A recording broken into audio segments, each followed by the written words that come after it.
Sboccia la primavera lungo la strada dell'asparago. Dal 4 aprile al 19 maggio si festeggia l'asparago bianco di Cimadolmo IGP, prelibatezza saporita e versatile in cucina, che da 39 anni si celebra con un calendario ricco di appuntamenti nell'area indicazione geografica protetta. Al centro del programma la mostra interprovinciale dell'asparago bianco di Cimadolmo IGP e la Fiera del Passo l'11 maggio, poi la rassegna gastronomica Bianco Fresco Dolce Asparago, una maratona culinaria che coinvolge i ristoratori delle province di Treviso, Venezia e Belluno, gemellandosi con altri prodotti tipici: il pesce di Caorle, la mozzarella di bufala, il tartufo, la carne toscana e da quest'anno l'agnello dell'alpago, un'organizzazione dai grandi numeri curata dall'associazione Strada dell'Asparago. Abbiamo 4 province coinvolte, 20 comuni, 30 ristoranti e 10 associazioni. Tutto questo che corona 8 prodotti tipici che lavorano assieme, che trovano il gemellaggio sulla tavola. La festa dell'asparago di Cimadolmo IGP si inserisce nel circuito Germogli di Primavera, organizzato dalle Proloco dell'Umpli in collaborazione con la provincia di Treviso. Un unico cartello per celebrare attraverso 6 eventi sia l'asparago di Cimadolmo che quello di Badoeri IGP. È un'iniziativa che, al di là di promuovere il prodotto, vuole anche promuovere un territorio.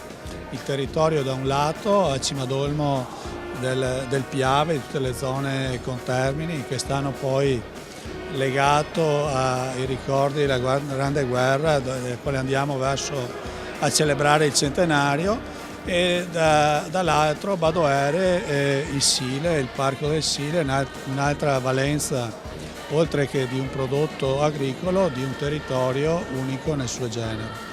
E promuovere i territori attraverso i grandi prodotti tipici è anche la strada sostenuta dalla Regione del Veneto.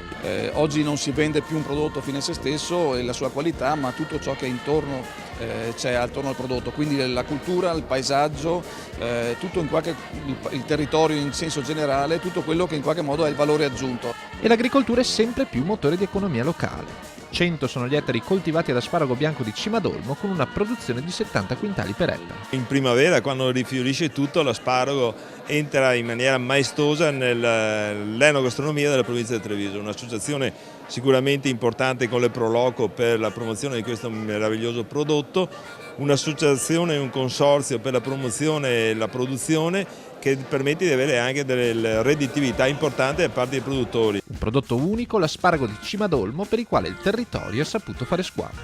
Siamo orgogliosi perché siamo riusciti a coinvolgere tutto il territorio di produzione dell'asparago. Sono 11 comuni, partono proprio qui da Santa Lucia, che è il comune più a nord, e arriviamo fino a Ponte di Piave, e quindi li nomino perché è giusto che sia così: Santa Lucia, Mareno di Piave, Cimadolmo, Vazzola, Ornelle, Fontanelle, Oderzo, e poi andiamo sulla destra Piave con Breda di Piave e Maserata sul Piave.